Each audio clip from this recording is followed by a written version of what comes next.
Holocausto por balas en el cine, con Paco Santos Juanes Grau.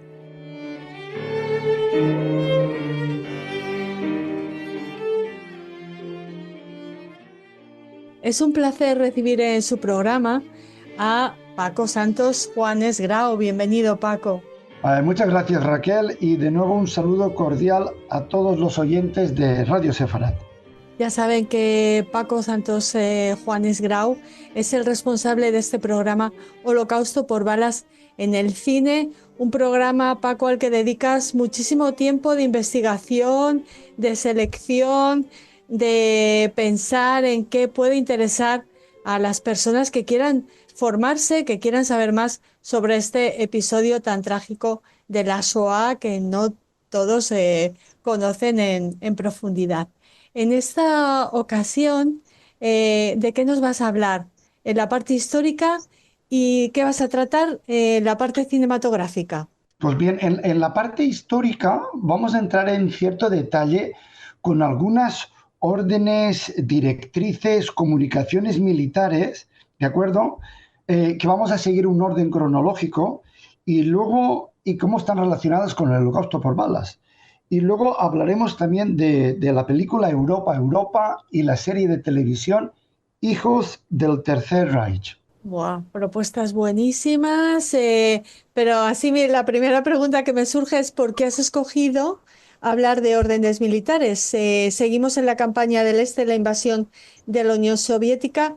¿Qué relación hay entre estas órdenes emitidas, entiendo, por los altos cargos nazis y el Holocausto por balas?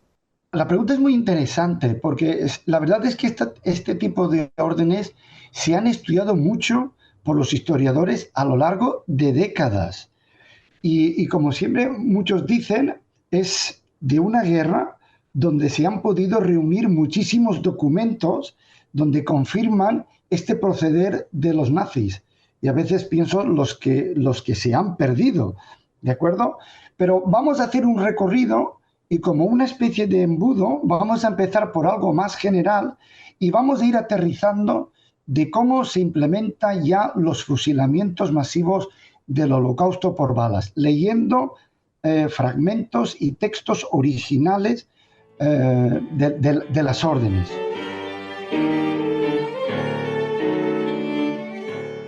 Pues bien, vamos a empezar porque quisiera contextualizar toda esta serie de órdenes que están catalogadas ya como órdenes criminales. Bueno, tenemos que situarnos ya en la Segunda Guerra Mundial. Han pasado ya 2 años aproximadamente desde el inicio de la guerra. El Tercer Reich ha conquistado muchos países de Europa y hay otros tantos que también son sus aliados. Pero importante, Alemania ha perdido la batalla aérea de Inglaterra y es aquí donde Hitler ahora centra su atención en la Unión Soviética, su gran archienemigo ideológico. Recordemos que tiene un pacto de no agresión Hitler con Stalin.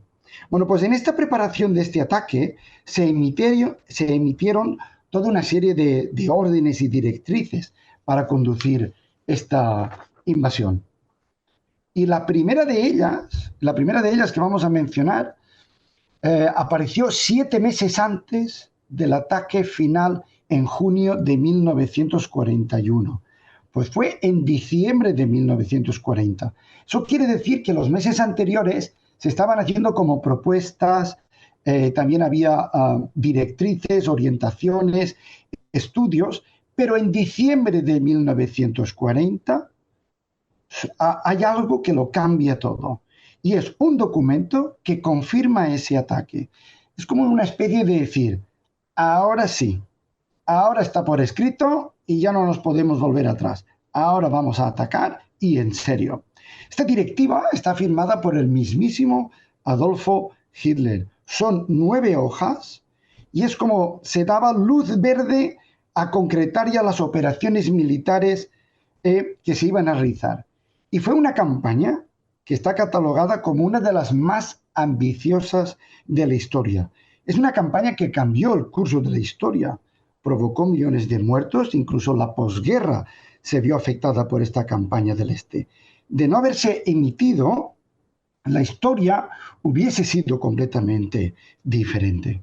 Bueno, pues esta es la directiva número 21 de Operación Barbarroja de diciembre de 1940. Voy a leer un fragmento muy breve. Las dos primeras líneas de esta orden dice: la Wehrmacht alemana debe estar preparada para derrocar a la Rusia soviética en una campaña rápida, incluso antes de que termine la guerra contra Inglaterra. Operación Barbarroja. Así empiezan las 9 hojas del decreto de la directiva número 21. Pues bien, ahora, unos meses después, vamos a comentar ya no una orden ni una directriz, fue un discurso de Hitler, ¿de acuerdo?, que lo hizo en la Cancillería, en Berlín, y que va a marcar de una manera muy directa todo el transcurso de la guerra en la campaña del Este, sobre todo a partir de las órdenes que vamos a mencionar. El ataque se produjo en el verano del 41. Esta reunión fue 3 meses antes, a finales de marzo. Hitler dio un discurso en Berlín delante de 250 generales. Pensemos por un momento que es un número bastante grande de personas. Pensemos incluso en el salón donde Hitler estaría dirigiéndose a estos 250 generales. En este discurso, Hitler dijo, y muy posiblemente es bastante literal lo que voy a decir, ideas como choque de ideologías, nacionalsocialismo contra el comunismo, guerra de exterminio. Los comisarios políticos son criminales y deben ser tratados como tal. Esta es una guerra diferente de la de Occidente. Este discurso es tan famoso que en un fragmento que vamos a escuchar a continuación aparece en un documental, ¿de acuerdo? Y se detiene hablando de este momento.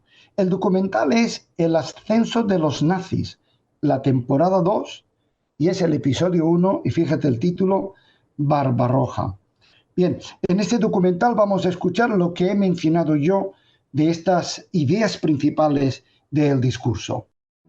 Berlín. Pero lo que Hitler está planeando no es una invasión normal. Se trata de algo mucho más siniestro, incluso que una guerra normal. En una reunión con sus generales, Hitler detalla su visión de Barbarroja.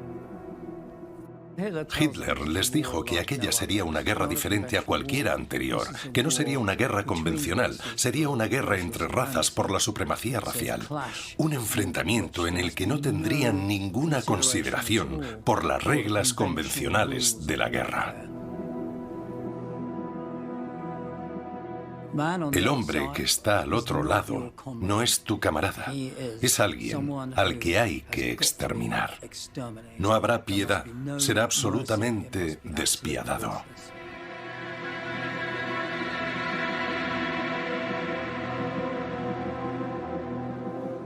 Hitler pensaba que aquella sería una guerra de conquista, sobre todo en Europa del Este. Y por supuesto, y esta era la idea central y más importante de Hitler, una guerra contra los judíos. Después de haber escuchado este fragmento, pues pasamos ahora ya cómo se ha concretado las ideas que propuso Hitler en ese discurso en un documento por escrito. Se conoce como el Decreto Barbarroja. También se le conoce como Decreto de Ley Marcial. Y esto es importante, porque el nombre oficial es Decreto sobre la jurisdicción de la ley marcial y sobre medidas especiales de las tropas. Esto apareció a mediados de mayo, mes y medio después del discurso y un mes antes de la invasión. Está firmado por el alto mando del ejército alemán, no por Hitler. Y presenta dos ideas fundamentales. Fíjate, los crímenes cometidos por el ejército alemán contra civiles no serán perseguidos. Y aparece por primera vez la palabra partisanos. Todavía no ha empezado la invasión.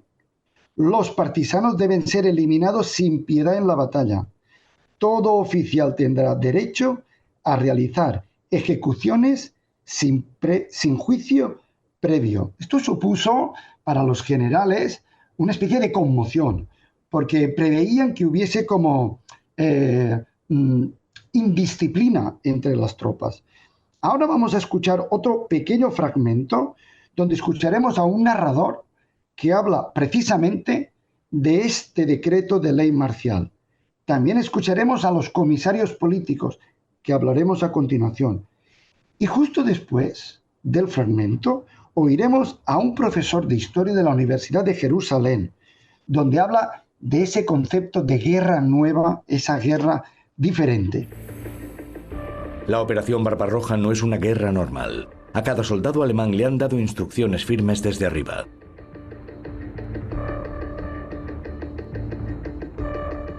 Los comisarios políticos del Ejército Rojo serán fusilados al momento.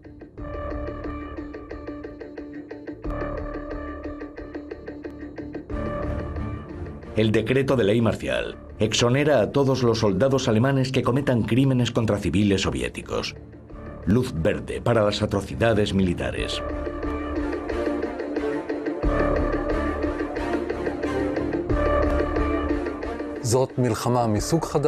No es solo que sea un tipo de guerra totalmente nuevo, con normas brutales sin precedentes. Es una guerra que requiere que las fuerzas invasoras tomen decisiones fundamentales. ¿Qué piensan hacer con los judíos que viven en el territorio conquistado? Su respuesta implicará medidas que no tomaron ni siquiera contra los judíos polacos. Ahora pasamos a un documento que es un poco menos conocido. Se llama Directrices para la conducta de las tropas en Rusia. Es menos conocido y gracias a un historiador norteamericano ha cobrado ahora mucho más importancia en las últimas décadas. Estas directrices aparecieron 6 días después del decreto de Barbarroja de ley marcial que acabamos de mencionar. Todavía faltaba un mes para la invasión. En este documento marca las directrices para los soldados de cómo deben actuar frente al ejército y a los civiles. Voy a leer un fragmento del original y espero que nos demos cuenta de que hay algo que no encaja en el fragmento que voy a leer. Dice así: esta lucha exige una represión despiadada y enérgica contra los agitadores bolcheviques, guerrilleros, saboteadores, judíos y la eliminación completa de toda resistencia activa o pasiva. Si nos damos cuenta, en todos los colectivos que menciona, todos son hostiles. Agitadores, guerrilleros, saboteadores, pero hay un colectivo que no tiene ninguna hostilidad, y es el caso de los judíos. Pues esta directriz marcó muchísimo la manera de proceder de los soldados y del ejército, y no estoy hablando solamente de las SS y de los Einsatzgruppen, que también influenció, estoy hablando del ejército alemán. Bien, ahora pasamos a una de las órdenes más famosas, más importantes y más estudiadas en la historiografía de la Segunda Guerra Mundial y del Holocausto. Es lo que se conoce como Orden de los Comisarios. Es un documento histórico de muchísima relevancia y ha aparecido en muchísimos libros y documentales. Esta Orden de los Comisarios se emitió a principios de junio. Faltaban tan solo 2 semanas para la invasión. Y llama poderosamente la atención la manera tan evidente y por escrito de cómo violaba el derecho internacional contra los prisioneros de guerra, porque esta orden, de una manera planificada, consciente e intencionada, trataba de identificar y ejecutar a los comisarios políticos del Ejército Rojo. Y en lugar de tratarlos como prisioneros de guerra, que tenían sus derechos, se les asesinaba. Esto vulneraba todo el derecho internacional del trato acordado sobre los prisioneros. Y la cuestión que subyace aquí para los nazis era clara. Los comisarios políticos se consideraban una amenaza ideológica, porque podían influir en su entorno y podían hacer sublevaciones, con lo cual había que estar tremendamente controlados y por eso se pasó a eliminarlos. Eran como soldados políticos adoctrinados. Esta orden pasó a la historia como un documento que evidenciaba, atentos, la inclusión y la complicidad de la Wehrmacht, el ejército alemán, dentro de la política de exterminio nacionalsocialista. Voy a leer un fragmento literal de la orden, y dice así, en la orden de los comisarios. Por lo tanto, si son capturados en combate o en resistencia, deben ser ejecutados inmediatamente con un arma. Ahora vamos a escuchar un fragmento del tercer documental de hoy. Es un documental que lleva por título La guerra del siglo, es del año 1999 de la BBC, de Lawrence Rees, que ha producido muchísimos documentales de prestigio. Y en el fragmento escucharemos esta expresión, pelotones asesinos especiales. Ya sabemos que se refieren a los Einsatzgruppen y posiblemente a la Ordnungspolizei con los batallones de policía. Pero también oiremos los comisarios soviéticos. Pero lo que llama la atención es la intervención de un señor mayor entrevistado en el documental que fue un oficial del ejército alemán y que precisamente habla de la orden de los comisarios. Pelotones asesinos especiales cazaban en los territorios ocupados a un odiado enemigo, los judíos. Mientras, se esperaba que los soldados alemanes corrientes cooperasen en la eliminación de los comisarios soviéticos, que eran los oficiales políticos dentro de cada unidad del ejército. Esta infame orden que pedía a los soldados alemanes que seleccionasen y detuviesen a los comisarios soviéticos para ser ejecutados fue escrita antes del comienzo de la guerra. Una de las firmas de testigos que figura en ella es la de Bernhard Bechler, un oficial del alto mando del ejército alemán. ¿Qué sintió cuando dio esta orden de los comisarios? Nada en absoluto. Estaba orgulloso de que mi nombre figurase en la orden. No pensábamos en ello como algo especial. En ese momento sucedían otros 20 o 30 asuntos a la vez. Lo hacías deprisa. Firmabas, lo enviabas y el siguiente encargo ya te estaba esperando. Hubo divisiones alemanas que no cumplieron la orden, pero la mayoría lo hicieron. Terminamos aquí la parte histórica y antes de empezar con la parte cinematográfica, sí quiero mencionar una orden que es como la segunda parte de la orden de los comisarios.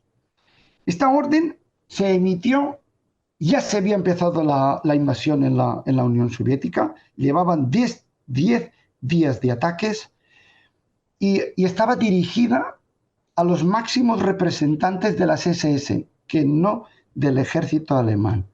Esta comunicación escrita fue emitida por Reinhard Heydrich. Pensemos que es el número 3 de las SS. Tenemos a Hitler, tenemos a Himmler y tenemos a Heydrich. Esta comunicación escrita se conecta directamente con la orden de los comisarios. Y lo que fue anotar por escrito de cómo se radicalizó y cómo se amplió esta política de exterminio que aparecía ya en la orden anterior de los comisarios de junio.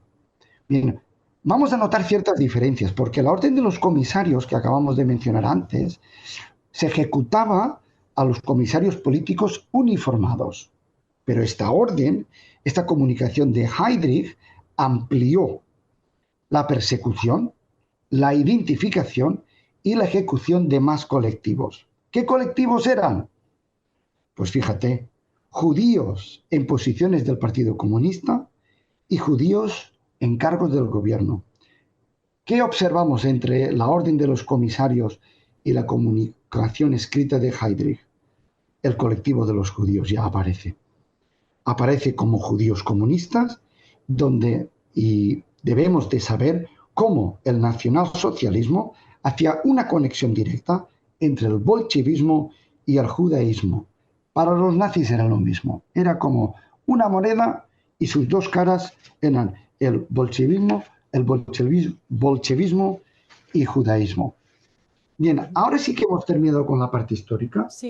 Pasamos a la parte cinematográfica. Espera, ¿te puedo preguntar una cosa solo, Sí, dime. Paco? Entiendo que no es fácil encontrar esta documentación en Internet. No ha sido fácil. Me ha costado bastante encontrarla porque buscaba los facsímiles originales de los documentos en alemán. Bien. Y luego sí que he tenido suerte porque hay algunas páginas que son alemanas, algunas norteamericanas, donde aparecen estos documentos. Dime. Y luego ya para comentarles a nuestros oyentes cómo has conseguido esta información, ¿no? Después de, como nos dices, esa investigación exhaustiva en las fuentes originales. Y luego me llama mucho la atención respecto al discurso que has comentado de Hitler durante los generales, el discurso de marzo del 41. ¿Cómo se sabe con exactitud lo que dijo en esa reunión? Porque era un discurso y no una orden, ¿no? Correcto. La pregunta es muy buena, porque haciendo el proceso de investigación en Internet, que gracias a Dios pues ofrece muchísimos recursos, tienes que invertir mucho tiempo y tienes que seleccionar esto sí, esto no, ¿de acuerdo? Ese famoso discurso a mí me llamaba la atención porque es mencionado en muchísimos libros, pero ¿de dónde sale que Hitler dijo eso en esa reunión? Pues bien, resulta que hay un oficial alemán, un alto mando, que se llama Halder, ¿de acuerdo? Que estaba escribiendo sus propios diarios personales, ¿de acuerdo? Y fíjate que esos diarios personales abarcan prácticamente toda la guerra porque él sobrevivió, ¿de acuerdo? Y son cerca de 8 volúmenes donde recoge todas las reuniones y todas sus impresiones en su diario personal. Pues bien, en su diario aparece la reunión del 30 de marzo de Hitler. Y con bastante exactitud aparecen las diferentes ideas que Hitler plasmó en esa reunión de la Cancillería. Wow. Por eso los historiadores saben lo que ocurrió. Bueno, maravilloso que ese jerarca nazi anotara con esa obsesión por las cifras y la anotación rigurosa que tenían los nazis. Hacemos, una pausita muy pequeña y vamos con la segunda parte para que nos hables, por favor, de Europa, esa gran película, y de también la maravillosa serie de la televisión alemana, Hijos del Tercer Reich. ¿Cuál es la conexión de Europa, esta coproducción entre varios países con el Holocausto por balas? Pues la pregunta es muy pertinente, porque hay una escena de la que vamos a hablar ahora donde aparece reflejado el Holocausto por balas, pero desgraciadamente no está nada contextualizado. Es decir, si vemos la película y no conoces, puedes intuir, pero incluso puede llegar a pasar desapercibido. Y ahora que estamos trabajando el Holocausto por balas, con toda su magnitud, con el nivel de víctimas que alcanzaron los 2 millones de los 6 que están reconocidos mundialmente, la película no termina de plasmar y de reconocer y de mostrar esa magnitud del crimen. Por eso analizaremos un poco la escena para que seamos conscientes de lo que estamos viendo. Si te parece, contextualizo un poco la película. Esta película es de Agnieszka Holland, se hizo en 1990, como dices, es una coproducción, y trata de la autobiografía de un judío alemán que pasa muchísimas vicisitudes, y lo que realmente llama la atención es la manera en que sobrevivió, ¿de acuerdo? Entonces, voy a explicar un poco la escena, pondré el fragmento, ¿de acuerdo? Pero antes de escucharlo, sí quiero, y esto me parece muy importante, la familia de Solomon Perel o Shlomo Perel cubre desgraciadamente todas las fases del Holocausto.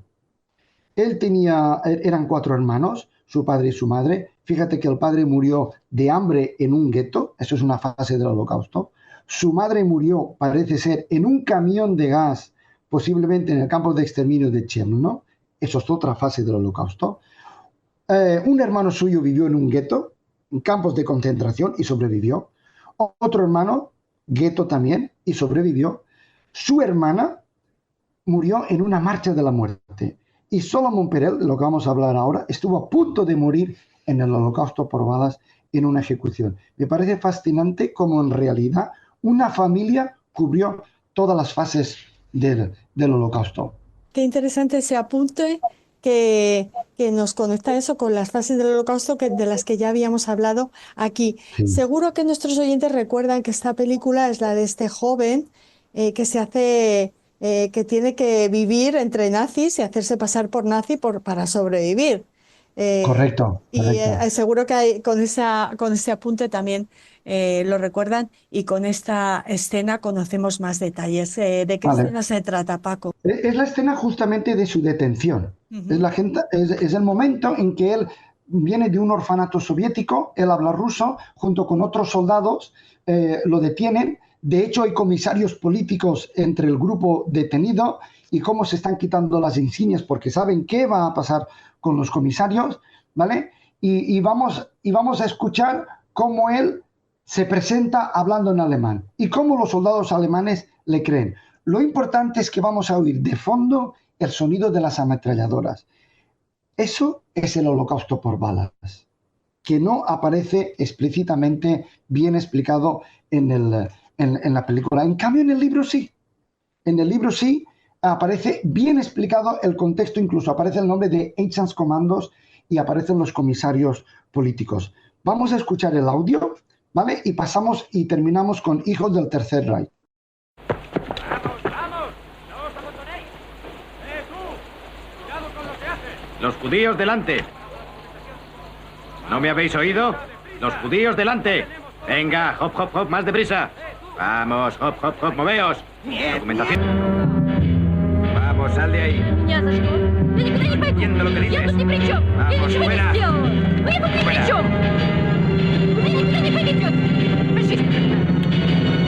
Documentación.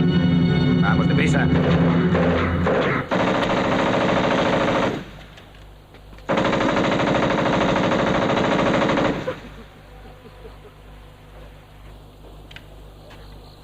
Chico. Documentación. Me la han robado cuando huía. Hablas bien mi lengua. Soy alemán. ¿Y qué haces aquí? A lo mejor es judío. Soy alemán. Alemán oriundo. Soy de Grodno. Acabo de salir de un orfanato bolchevique. A los judíos los reconozco, ya lo has visto antes. Soy alemán oriundo de Grodno.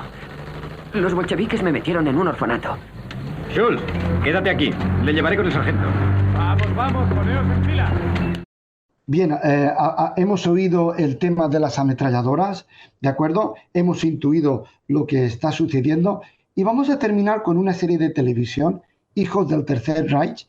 Es una serie alemana de 3 capítulos. Fue producida en el 2013 y tiene algunos premios. Y trata simplemente de la historia de 5 amigos alemanes de unos 20 años. Hay 3 jóvenes y luego 3 chicas, pero en ese grupo de amigos hay un judío, ¿de acuerdo? Entonces y los chicos son hermanos. Y hay 2 hermanos. Hay 2 hermanos, está el amigo judío y las 2 chicas. Y los 2 hermanos, como dices, los 2 son soldados en el ejército alemán. Los 3 episodios cubren desde 1941, justo antes de la campaña de Rusia, y termina prácticamente en el 45 o 46. Entonces la serie muestra las distintas vicisitudes y cómo la guerra les va cambiando a cada uno de ellos porque siguen caminos diferentes. Entonces, respecto a los 2 hermanos, lo que vamos a escuchar ahora es un pequeño fragmento de uno de los hermanos que habla con su comandante. ¿De acuerdo? Bien, pues en esta escena va a aparecer la expresión de el comisario político y vamos a escuchar la reacción del hermano, del soldado, respecto a lo que comenta su comandante del comisario político. Ya han interrogado al comisario soviético. Es un fanático. Dice que no ganaremos nunca. Ya se le puede ejecutar. Pero es un prisionero de guerra. Usted conoce las órdenes. Los soviéticos no han firmado la Convención de Ginebra. Y a los comisarios políticos hay que ejecutarlos de inmediato. Esta no es una guerra normal. Luchamos por una concepción del mundo. Hágalo en un sitio apartado, para que la tropa no se malee. Pues bien, como hemos podido escuchar, el comandante le ordena que ejecute al comisario político.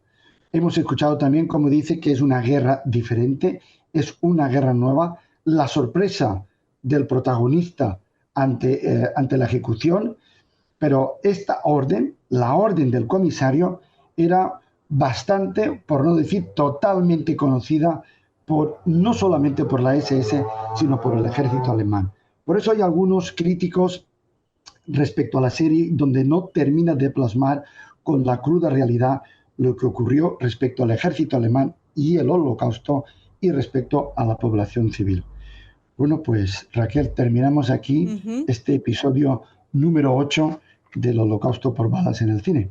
Pues felicidades, Paco, por acercarnos a este fenómeno de esta manera en la que combinas lo histórico con lo cinematográfico para permitirnos adentrarnos en lo posible en esta tragedia de lo que supuso el Holocausto por balas durante la Segunda Guerra Mundial, durante la Shoah. Te esperamos en el nuevo episodio, en la nueva entrega. Muchísimas gracias. Gracias a ti, Raquel.